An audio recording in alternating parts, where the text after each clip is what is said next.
Coming up on this episode of the Village Idiom. I tell you about the time at 8 o'clock? It was time consuming. What time did you eat it? Well, 6:30. Oh, not 8 o'clock? No, best time, hands down. Village Idiom. Hello and welcome to the Village Idiom. We are a podcast that every single week we take a popular saying and we take an admittedly shallow, hopefully comedic, once in a while interesting. If we're really lucky, it's educational. We dive into its meaning, its usage, its origins, but mostly what we for sure do is use it to hang our otherwise directionless conversation on. My name is Jurassic Mark. And I am Mr. Brightside. Mr. Brightside. I know, I've been addicted to, like, the Killers were in town doing a concert, and so Killers keeps coming up on the radio. The Killers? Yeah, the band. The band. Not just... Not actual, like, serial killers. That would be awkward to come to your town, eh? I think I listened to the podcast. Which, the Killers have a podcast? Just killers in general, like true crime podcasts. Oh, like serial killers. Yeah. Yeah. No, breakfast killers. Yeah, that's rough. Like the granola people. Sorry, the band The Killers. So yeah, Mr. Brightside comes to mind. So is that one of their songs? Oh, what? I don't know The Killers. You're making Dangleano sad right now. Really? He's a killer He fan? loves the Killers. Yeah.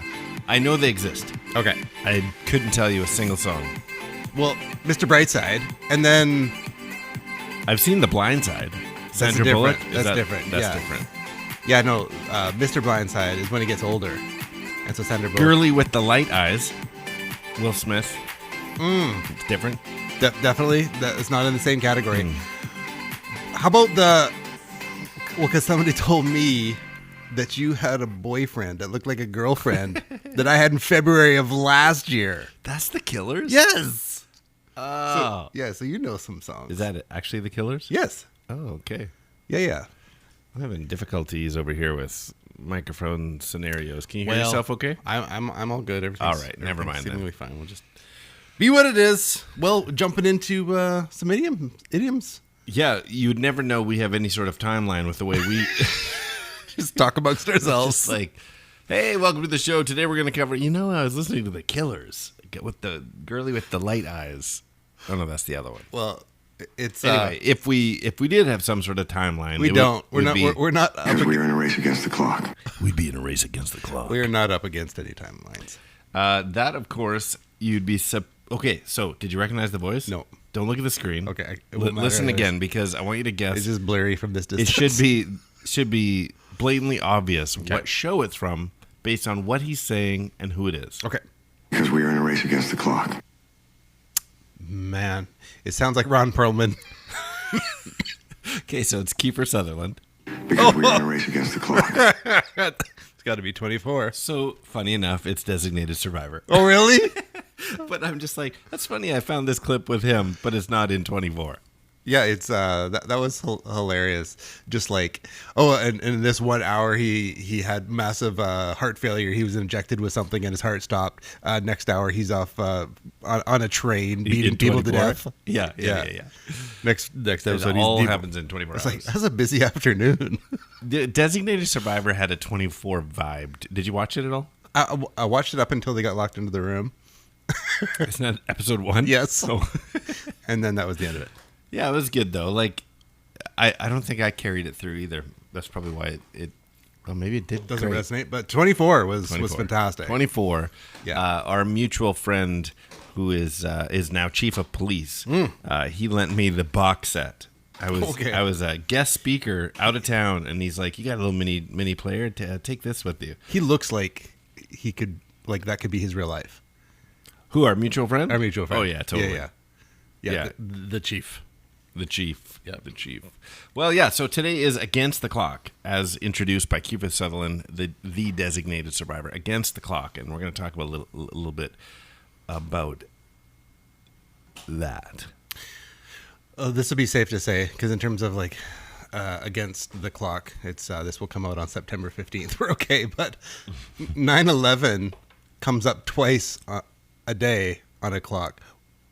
On leap year, 9/11 happens twice. Yeah, one for each tower. Oh no! So that was it's clock humor. Against the clock. But it's September 15th, so it's safe to say it today. That's funny. You know, of all the tragedies that have happened, that's the only one that's just embraced the date as the name of what happened. Like Pearl Harbor. Do you know the date? No. It's kind of a brilliant move. Yeah. Well, I don't know. It's like, how do you sell? Like, you can sell Pearl Harbor as like, come to this location for like forever. This is where this war history happened. But what? 9/11. You're talking tourism? Well, that's what it's become. Like, go visit the Arizona that's underwater and leaking oil. Right. So, but I'm trying to even just think of tragedies. There's wars and stuff like that. Like the War of 1812, smart move. Like as far as marketing goes. Well, yeah, at least you know when it happened. You know when it happened. 9/11. But where did the War of 1812 happen? Never forget. No, we won't, because it's called 9/11. Yeah. War of 1812 was victory for Canada. Wasn't it the U.S. invading Canada, and we fought them back? We said the more I find out about that kind of history, it was like there was times that we fought against the French, there was times that we fought with the French, because there was like a little three-way, like Canada trying to do its own French, thing. That's ménage à trois. Yeah, that's different. Oh, that's different. I'm getting everything wrong. No, that's today. that's not conversation. My bad. You said against the French, and then Yes, three-way. I understand. I'm a student. Poutine is all I'm saying. Poutine. Yes. Okay. Yeah, so that's So we're against the clock. So against before we the get clock. into anything educational, I've got I got a round of something we can do that's against the clock. Because of course the meaning of against the clock, which is not giving away its origins, is when you're rushed for time. Well, this sounds perfect. Like it's off. I think we've actually said, we're working against the clock here when we're like trying to squeeze Riddle Ink into the end of an episode. Absolutely. I think we've actually voiced that. So I'm going to give you 30 seconds to. Who are you winking at? What? Nothing. Continue. That's a signal for somebody at home, I guess. When I wink at the 7-minute mark, it's an improvement. 7-minute mark. I have a tick, and I'm kind of offended that you brought it up. Sorry, it's pretty abrasive tick. And wink. Okay, I'm gonna give you a category. Okay. So think like categories, Okay. that kind of thing. But we're gonna see in 30 seconds how many. No, let's change it, because we want to play against the clock. Like time is ticking. So let's say 15 seconds. Yeah, 15 seconds. Can you name 10 of whatever I give you? Okay. You want to go back to 30? Yeah, I can already feel that's going poorly. I'm good for like 2 or 3 in general knowledge, and then we'll see what happens. I'm going to have to use our recording measure as our timer. Okay. So 30 seconds to give me, what did I say, 10 or 5? Yep. Let's go with how many holiday activities can you name? Go. Holiday activities. Frisbee. What holiday? Frisbee Day. National Frisbee Day. Well, if it's a holiday, I might go play Frisbee. Like that. Fair enough. Okay, I'll give you play Frisbee. Barbecuing.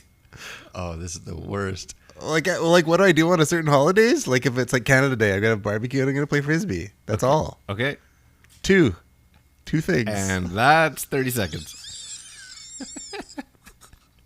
Like, you could have said eat turkey at Thanksgiving or open presents at Christmas. I was thinking because it's just the dregs of summer. I don't know. I was thinking like holidays. Okay, let me give you a new category. All right. It'd be very different this 30 time. seconds to name 10 things that will get you fired. Go. Embezzlement. Cheating with the secretary.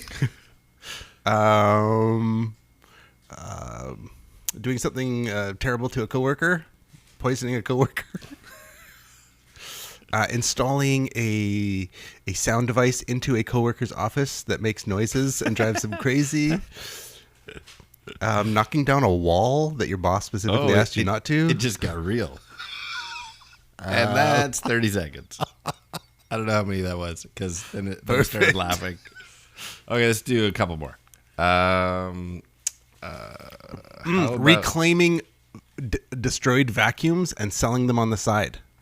Oh, you'd think that would get you fired. That should be a firing. Should be. Yep.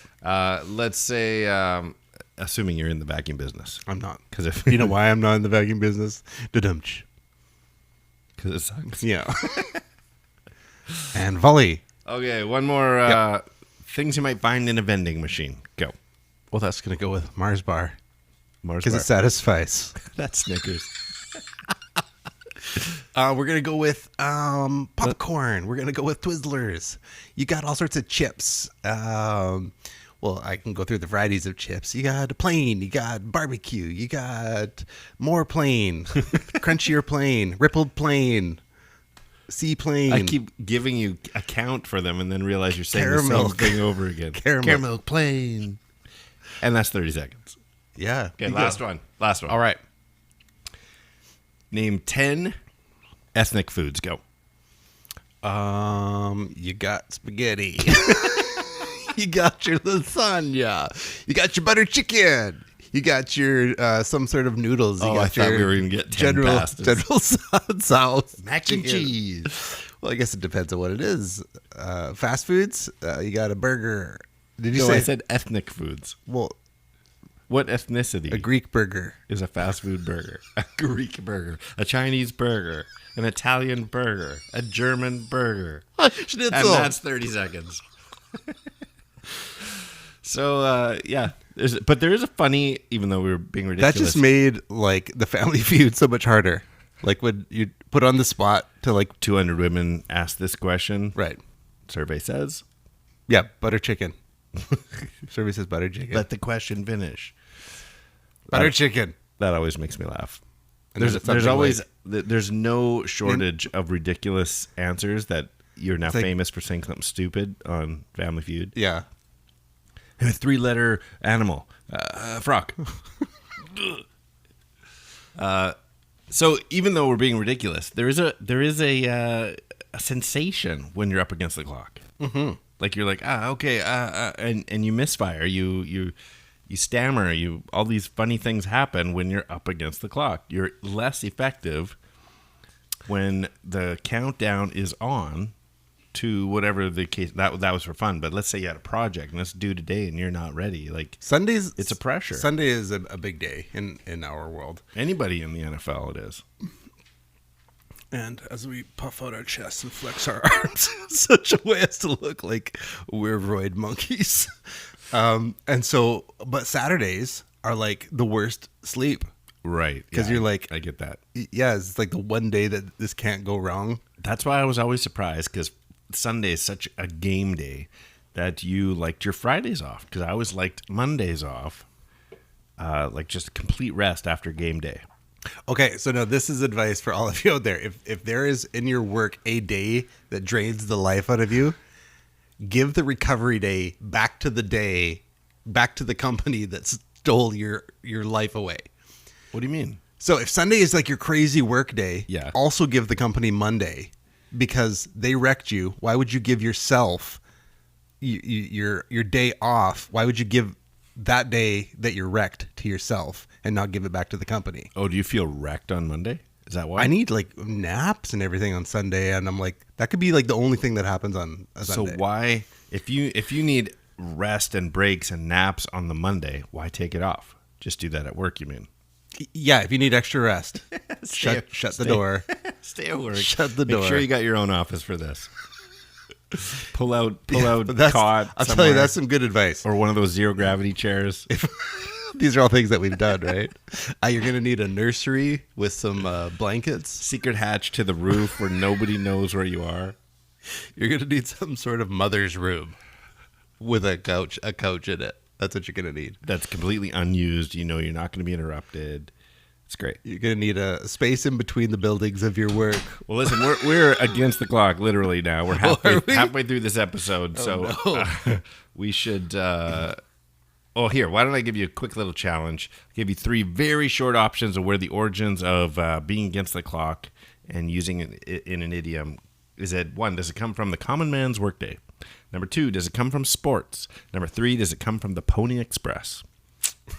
I'm going to go with sports right off the top. Sports for 200. Yep, sports seems like the logical choice. Let's find out. Where'd they go? Where'd they go? No one can know. I turned around and looked behind. Those words came from another mind. Origins. But I don't think Einstein was ever racing against the clock when... Little MacGyver thrown in at the end there. Okay, so you nailed it.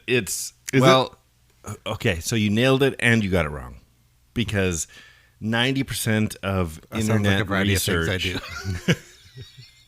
90% of internet research will say the term comes from various sports in which the contestants do not directly compete against each other or another team, but instead you're racing against yourself or you're racing against a stopwatch.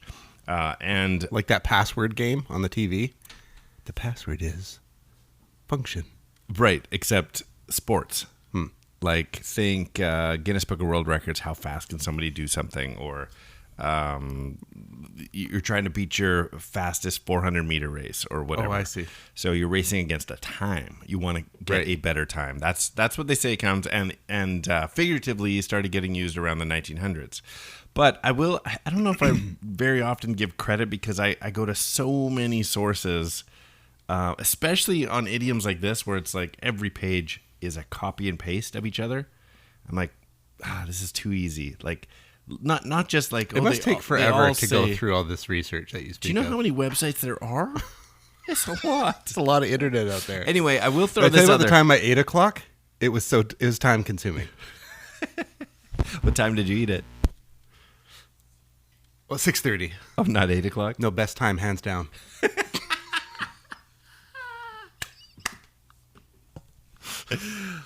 I often visit the site phrases.org. Okay. And they're very helpful. So they dug in a little deeper than everyone else who had a copy and paste of each other. And they said, yes, you might guess Against the Clock originated in sporting context. That, and the fact that the phrase must be later than the invention of clocks, which is the 14th century, gives you a place to start in deducing all this. That makes complete sense. As it turns out, neither of those possible leads go anywhere. The phrase originated in the 19th century and has nothing to do with sport. Okay, a quick question for our illegitimate children out there. So we know that they were very aware of time and celestial movements and all of that. Like, that's Egyptian, like early thousands of years back. So if you had sundials and this sort of thing as time measurements, did they call it a clock? Or is it the word clock only became when it became mechanical? I don't know. We'd have to look at the etymology of the word clock. What's the time? Like, would you go with the time or the sundial? I don't know. I don't know. What did they call the sundial before? Like, was it called a sundial then, or did the name sundial, or was it just the sundial for? Or is it just 6. like I've got to wake up early? Hey, look at the shadow. Right. I gotta go. I don't know. It's a good question. I'll answer your question at a different time. Okay. So they say that it has nothing to do with sport. The earliest example that I could find, that they could find in print, other than citations of people literally leaning against a clock, was the Dublin newspaper, the Freeman's Journal, in February 1857.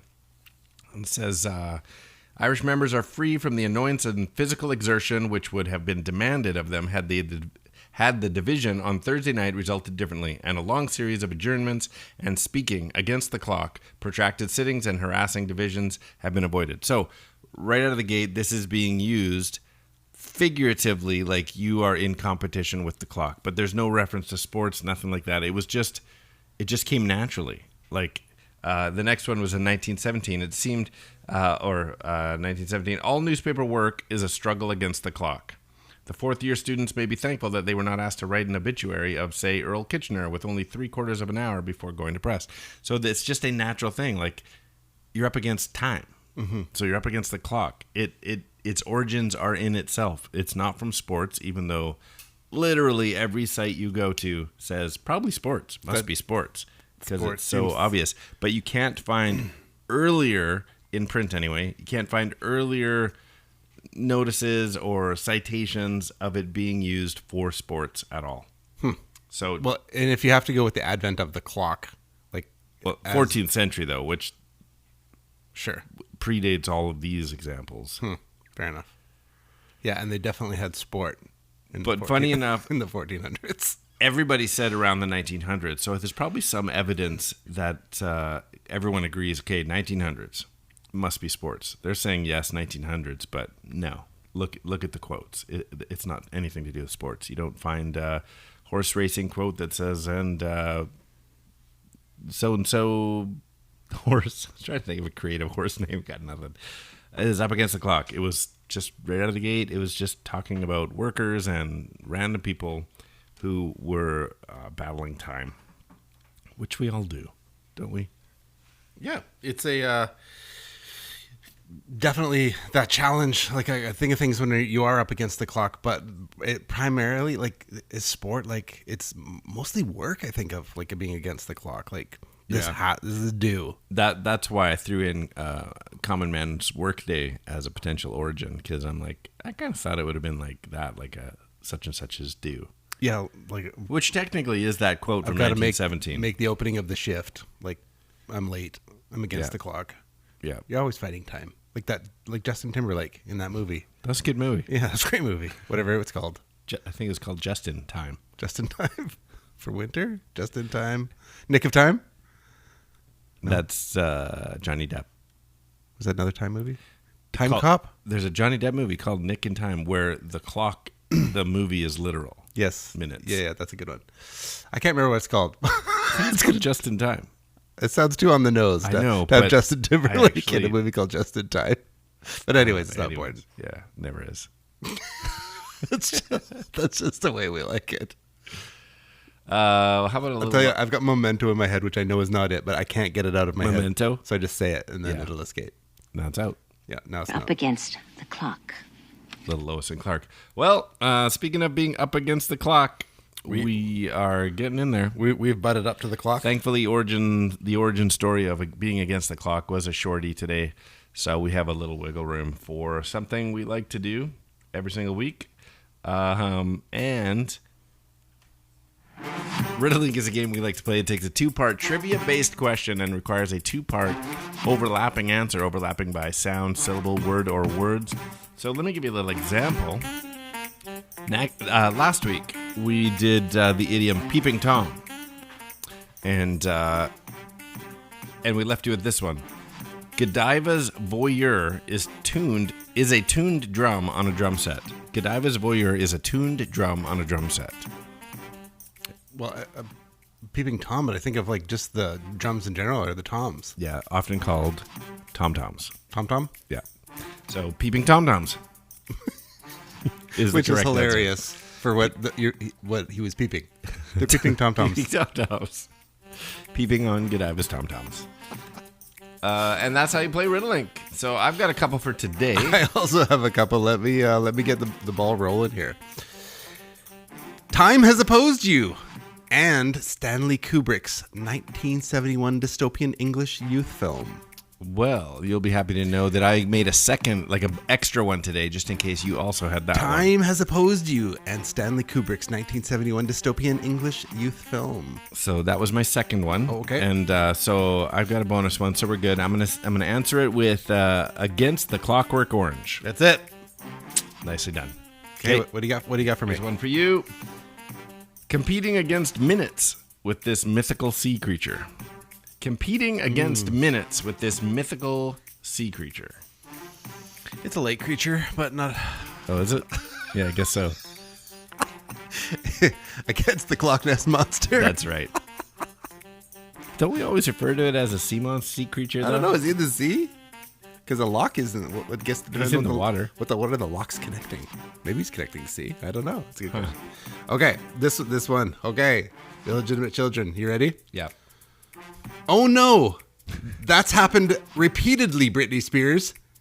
Now we're racing time. Say it again. Oh no! That's happened repeatedly, Britney Spears. Now we're racing time. Something against the clock. Oh no! Oh. That's happened repeatedly, Britney Spears. Now we're racing time. All I got is Hit Me Baby One More Time. Something again. Yes. Oops. Oops, I did it against the clock. Ah! I couldn't think of it. Oh, there was some illegitimate children screaming out there. Oops, I did it against the clock. I got it. Nice.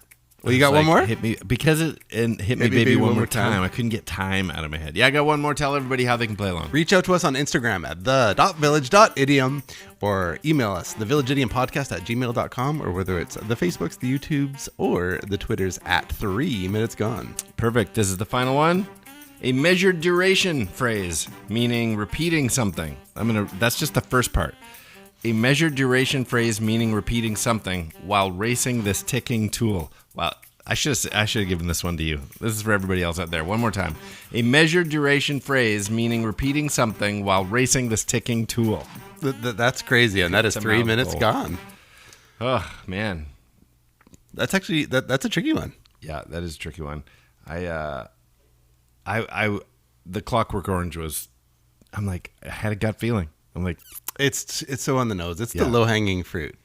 Yeah, but it's all good. Still enjoyed hearing it. It's good, even though I said it. Even though you said it, because I'm soothed by my own voice. Is there any other Against the Clock, game shows or board games or again? Oh, I guess escape rooms. That's Against the Clock for sure. Yeah. Countdown. That's an Countdown. actual. That's a game. Yeah. I think it's that British game. Countdown. It's time for countdown, and then there's usually a math equation that you've got to solve, and then there's a word jumble to unscramble. Like a 70s game show? Not really. No, it's actually still pretty modern. And then there's a comedian version, the Cats Does Countdown with Jimmy Carr. Oh, 8 out of 10 cats? 8 out of 10 I just started watching so that, it does funny Cats, enough. Cats Does Countdown. So they do a count. He does a comedy show with Countdown as that it hangs its hat on. Oh, okay. I'm not So it takes aware of the that Countdown part. show, but then makes it funny. It is funny. Yeah. That's funny that you brought that up. I just started watching whatever's available on Prime. Yeah. I think it starts at They're great. it's season 12 or something. There's not the whole bit of it, but it's funny. Mm-hmm. It is really funny. It's something to add to your list. Yeah. Well, it was fun putting today's episode together for you. We hope you enjoyed it. I'm Skinny. I am Jurassic Mark. And these are the Village Idioms. Feel like I'm racing against the clock. And that's 3 minutes gone. Are you able to stop the recording for us? Thank you. Don't make a face. I'm a race against the clock. Press stop. I'm crying right now. You're crying right now? Yes. You want Okay, me well, to cry into the camera.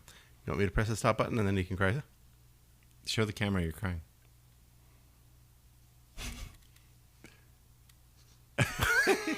Just press stop. Right there. Press it. Press that button right there. Right there. Stop it. Press it. Press it.